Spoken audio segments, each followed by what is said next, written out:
అందరికీ నమస్కారం. Welcome back to Vamshi Bhavani. ఇవాల్టి ఈ వీడియోలో మనం డిఎస్ఏ ఈ మధ్యన అంత ఇంపార్టెంట్గా ఎందుకు మారింది, ఆల్మోస్ట్ ప్రతి ఐటీ కంపెనీ వాళ్ళు డిఎస్ఏ బేస్డ్ క్వశ్చన్స్ని ఎందుకు అడుగుతున్నారు అనేది ఇన్ డీటెయిల్ డిస్కస్ చేద్దాం.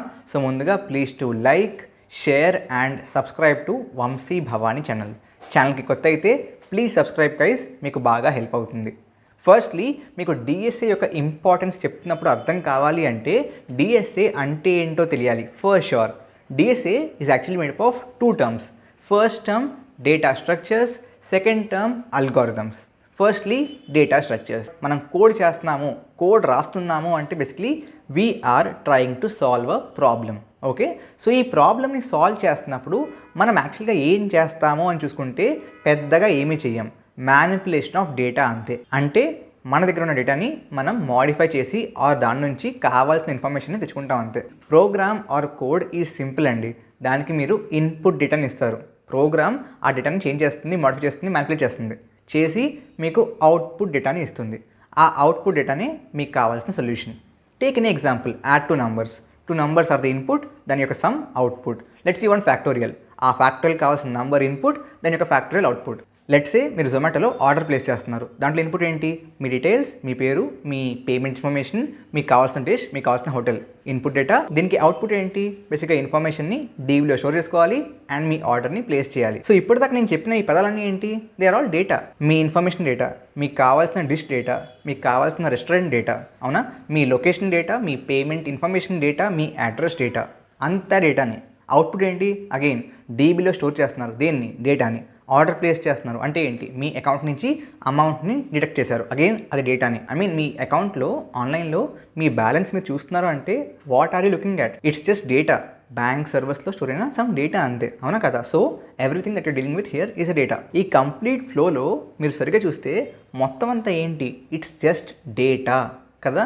సో ఇంత ఇంపార్టెంట్ అయిన డేటాని మనం ప్రోగ్రాంలో ఏ విధంగా స్టోర్ చేసుకుంటాం, ఏ విధంగా దాన్ని హ్యాండిల్ చేస్తాం అనేదానికి మనకి రకరకాల వేస్ ఉన్నాయి. సో అది ఏ విధంగా స్టోర్ చేస్తున్నారు అనేదే డేటా స్ట్రక్చర్స్. సో మనకి different types of data structures ఉంటాయి. ఇవేంటి అంటే different ways of storing data అంతే. బిఫోర్ మూవింగ్ ఫార్వర్డ్, మీ అందరికీ ఆల్రెడీ ఒడిన్ స్కూల్ గురించి తెలిసే ఉంటుంది. ఇందులో డేటా సైన్స్ బూట్ క్యాంప్ ఒక live instructor led boot camp అనమాట.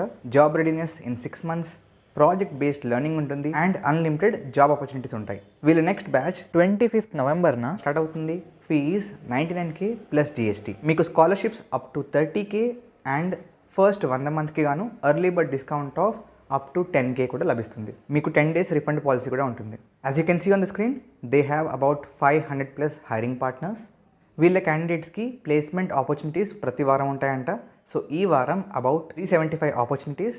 Highest package 26 LPA and median package of 7 LPA నడుస్తుంది.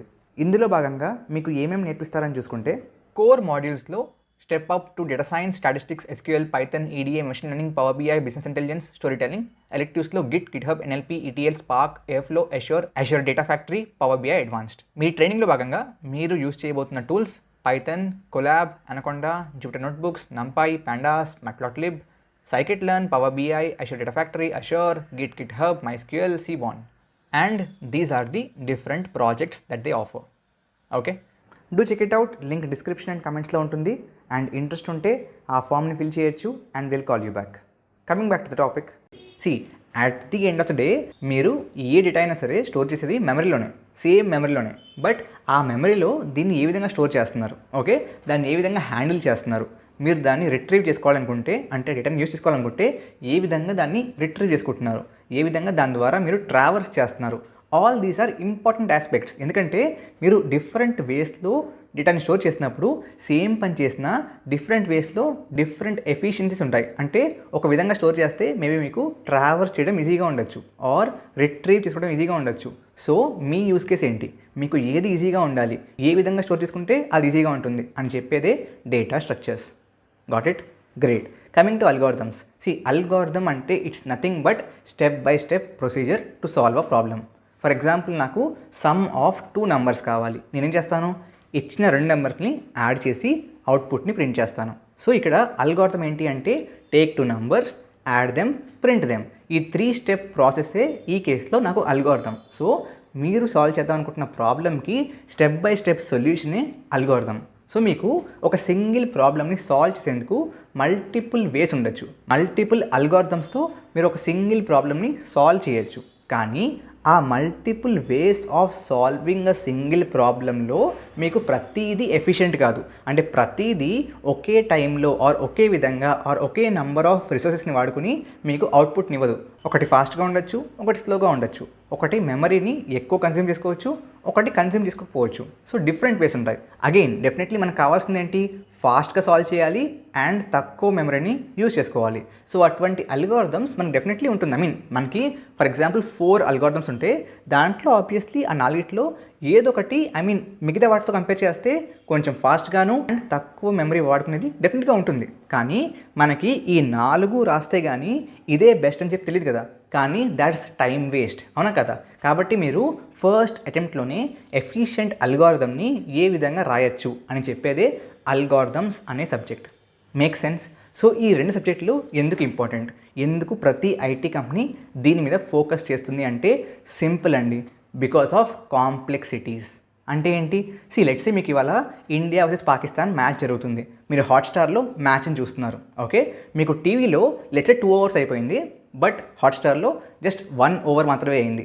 ల్యాగ్ ఎక్కువ ఉంది, డిలే ఎక్కువ ఉంది. Okay, would you still watch it?